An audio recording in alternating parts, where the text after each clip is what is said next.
Tamil media நேயர்களுக்கு அன்பு வணக்கம். இன்னைக்கு நம்ம எத பத்தி பேச போறோம் பார்த்தீங்க அப்படின்னா, சினிமா அப்டேட்ஸ் தான். ஸோ இன்னைக்கு என்னென்ன அப்டேட்ஸ்ங்கிறத பார்ப்போம். அத தொடர்ந்து இன்னைக்கு நம்ம ஃபர்ஸ்ட்டு பார்க்க போறது, மரகத நாணயம். அந்த மூவி பத்தி தான். மரகத நாணயம் 1 எவ்வளோ ஹிட் ஆச்சுன்னு உங்களுக்கே தெரியும். அதுல "நீ கவிதைகளா" அப்படிங்கிற சாங்கும் ஹிட் ஆச்சு. ஆக்சுவலி அந்த படத்துக்காக எழுதின பாட்டு தான் அது. ஆனா அந்த படத்தோட டியூரேஷன் அதிகமா இருக்குன்றனால, அது ஒரு ஆல்பம் சாங்கா எடுக்கப்பட்டுச்சு. அதே ஹீரோ, ஹீரோயினிய வச்சு. எஸ். இப்போ மரகத நாணயம் 2 ரிலீஸ் ஆக போதுன்னு சொல்றாங்க. அதுல பார்த்தீங்கன்னா, புதுசா பிரியா பவானி அவங்களும் இணைஞ்சிருக்காங்க. அண்ட் 2 ஹீரோயினி ஆல்ரெடி இருந்த நிக்கி கல்ராணி அண்ட் ஆதி இதுல இணைஞ்சிருக்காங்க. அது மட்டும் இல்லாம மரகத நாணயம் 1 முடிஞ்சதுக்கப்புறம் காதல் திருமணமும் அவங்க பண்ணிக்கிட்டாங்க. அண்ட் இந்த மூவியோட ஃபர்ஸ்ட் ஹாஃப் முடிஞ்சிருக்குன்னு சொல்லியிருக்காங்க. செகண்ட் ஹாஃப் தொடரப்போகுது அப்படிங்கிற மாரி சொல்லப்படுது. அண்ட் இதுலயும் பார்த்தீங்க அப்படின்னா, நெறைய சாங் இருக்கு. உங்களுக்கு பிடிக்கும். அண்ட் ஃபேமிலியோட பார்க்குற மாரி மூவியாவும் தான் இருக்கும் அப்படின்ற மாரி சொல்லப்படுது. அண்ட் அத தொடர்ந்து 2வதா நம்ம பார்க்க போறது தளபதி. எஸ். கில்லி ஆல்ரெடி ரிலீஸ் ஆச்சு. அத தொடர்ந்து இப்போ அஜித் படமும் பார்த்தீங்க அப்படின்னா, துணிவு 2மே பிப்ரவரி 20 அன்னைக்கு ரிலீஸ் ஆகுது. அத தொடர்ந்து 2 பேரோட ரசிகர்களும் பார்த்தீங்க அப்படின்னா, பெரும் உற்சாகத்தோட இருக்காங்க. ஏன் அப்படின்னா, ஆல்ரெடி ரிலீஸ் ஆச்சு. நம்ம மங்காத்தா மூவி ரிலீஸ் ஆச்சு இல்லையா? அந்த மூவி தொடர்ந்து தலையோட மூவி அகைன் ரிலீஸ் ஆகுது. அண்ட் அது இல்லாம கில்லி ஆல்ரெடி ரிலீஸ் பண்ணிட்டாங்க. ஏன் திரும்ப ரிலீஸ் பண்றாங்கன்னு தெரியல. அண்ட் பிப்ரவரி 20த் அன்னைக்கு இது 2ம் ரிலீஸ் ஆகுது. அண்ட் எவ்ளோ கலெக்ஷன் 2ம் கலெக்ட் பண்ண போதுன்னு தெரியல. அத தொடர்ந்து திரும்பவும் தளபதி போட்டி தொடர்ந்துகிட்டே இருக்கு இல்லையா? இந்த டைம் 2 மூவில எந்த மூவி எவ்ளோ கலெக்ஷன் ஆகுறது அப்படிங்கிறத பார்ப்போம். அண்ட் அது இல்லாம ஏகே ரேஸ்ல அவர் ரொம்ப பிஸியா இருந்தாலும், மூவிஸ்லயும் அவர் ரொம்ப ஃபோக்கஸ்டா தான் இருக்காரு. அத தொடர்ந்து அவரு இப்போ ஸோ சிறுத்தை சிவா கூட இணைஞ்சு 5வது படம் நடிக்க போறாருங்க. ஆமா. சிறுத்தை சிவா பார்த்தீங்க அப்டின்னா, ஃபர்ஸ்ட்டு அஜித்த வச்சு வீரம், விஸ்வாசம், வேதாளம், விவேகம் இதெல்லாம் இயக்குனாரு. அத தொடர்ந்து இப்போவும் ஏகேவோட இணைஞ்சு படம் எடுக்க போறதா சொல்றாரு. அதுவும் எந்த மாரி மூவி பார்த்தீங்க அப்டின்னா, கொஞ்சம் ஆக்ஷனா தான் இருக்கும். நம்ம தலனால ஆக்ஷன் தான் இல்லையா? இத வந்து நம்ம சிறுத்தை சிவா பார்த்தீங்கன்னா, இவர வச்சு எல்லா பாணியிலயும் பண்ணியிருப்பாரு. ஒரு ஆர்மி, ஒரு ஆக்ஷன், ஒரு ரக்கட் பாய். இது எல்லாமே அப்படிதான் இருக்கும். அண்ட் இவரோட மூவி 5 மூவியும் பார்த்தீங்கன்னா, வின்னே ஸ்டார்ட் ஆயிருக்கும். அண்ட் 2 பேரும் 5வதா இணைஞ்சு நடிக்க போற இந்த படமும் வில தான் ஸ்டார்ட் ஆகுமா?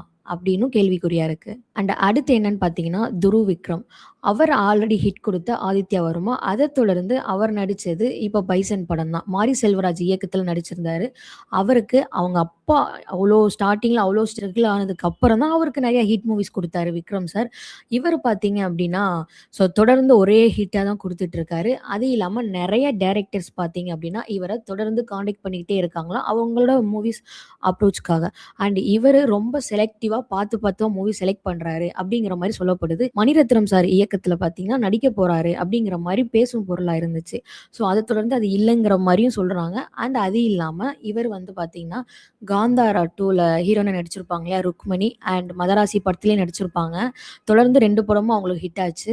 அது இல்லாம பராசக்தி படத்துல பார்த்தீங்கன்னா, நம்ம ஸ்ரீலீலா 2 பேருமே சிவகார்த்திகேயன் கூட நடிச்சவங்க தான். அவங்க 2 பேரும் இணைஞ்சு நம்ம துருவ் விக்ரம் அவங்க கூட நடிக்க போறதா சொல்லப்படுது. அண்ட் இதுலயும் 2 ஹீரோயினி. துருவ் விக்ரம் ஒரே லவ் பாயா தான் நடிப்பாங்கன்னு நெனைக்கிறேன். அண்ட் எஸ்கேவோட 26 மூவியான சேயோன் மூவி பார்த்தீங்கன்னா, ராஜ் கமல் ஃபிலிம் இன்டர்நேஷனல். கமல் சாரோட புரொடக்ஷன்ல திரும்ப 2வதா நடிக்க போறாரு. ஆல்ரெடி அமரன் பார்த்தீங்கன்னா, கமர்ஷியலாவே பார்த்தீங்கன்னா ரொம்ப ஹிட் ஆச்சு. அண்ட் இந்த மூவியும் கமர்ஷியலாவும் இருக்கும். அண்ட் ஃபேமிலியோட உட்காந்து பார்க்குற மாரி இருக்கும்னு சொல்றாங்க. அண்ட் நம்ம சிவகார்த்திகேயன் பார்த்தீங்கன்னா, திரும்பவும் ஒரு கிராம தோரணையில நடிக்க போறாரு அப்படிங்கிற மாரி அந்த போஸ்டர் பார்த்தாலே தெரியுது. அண்ட் அடுத்ததா பார்த்தீங்கன்னா, நம்ம சூப்பர் ஸ்டார் ரஜினிகாந்த் பார்த்தீங்கன்னா, அவரு ஷூட்ட முடிச்சுட்டு நம்ம ஏர்போர்ட்டுக்கு வந்திருக்காங்க. அண்ட் ஜெயிலர் 2 படம் பார்த்தீங்க அப்படின்னா, இதுல ரம்யா கிருஷ்ணன் மேம் ஆல்ரெடி இருந்தாங்க. அது இல்லாம விஜய் சேதுபதி சாரும் இணைஞ்சு நடிக்கிறாரு அப்படிங்கிற மாரி படுது.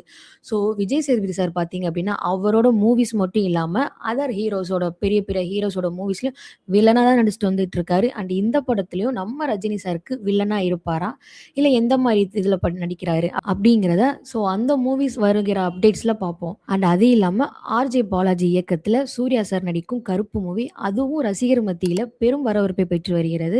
அத தொடர்ந்து பார்த்தீங்கன்னா, அந்த மூவிஸ்லயும் நெறைய சாங் நம்ம சூர்யா சாருக்காகவே நெறைய சாங் எழுதியிருக்காங்க.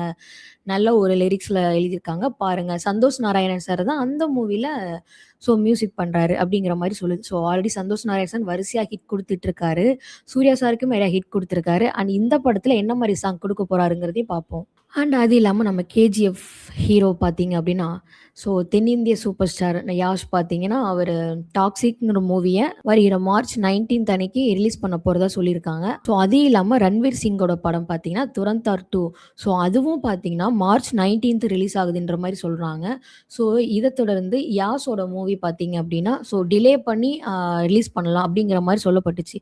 அதுக்கு யாஷ் தரப்புல இருந்து சொல்லப்பட்டது. ஸோ எல்லா இயக்குனரும் எந்த டேட்ல ரிலீஸ் பண்றாங்க அப்படிங்கிறத பேசி முடிவெடுத்து ரிலீஸ் பண்ணுவாங்க. இது எல்லாமே ஃபாலோ பண்றாங்க. ஹிந்தி ஆக்டர்ஸ் மட்டும் ஹிந்தியில இருக்கிற தயாரிப்பாளர்கள், ஆனா அங்க இருக்கிற நிறுவனம் ஏன் இத ஃபாலோ பண்ண மாட்டுது? அட்லீஸ்ட் ஒரு மரியாதைக்காகவாச்சும் அவங்க வந்து சொல்லியிருக்கலாம் இல்லையா? ஒரு இன்ஃபர்மேஷனா முன்னாடியே இந்த மாரி நாங்க ரிலீஸ் பண்ண போறோம் அப்படிங்கிறத. அந்த டைம்ல நாங்க கூட மாத்தி ரிலீஸ் பண்ணியிருப்போம் இல்லையா? ஸோ ஹிந்தி சைட்ல இருந்து இந்த மாரி தான் இருக்கு. மார்ச் 19 சொன்ன மாரி நாங்க ரிலீஸ் பண்ணுவோம் அப்படிங்கிறது யாஷ் தரப்புல இருந்து சொல்லப்படுது. அண்ட் இது போல சினிமா அப்டேட்ஸ நீங்க தெரிஞ்சுக்கணும்னா, நம்ம தமிழ் மீடியாவ சப்ஸ்கிரைப் பண்ணுங்க. தொடர்ந்து பேசுவோம். நன்றி.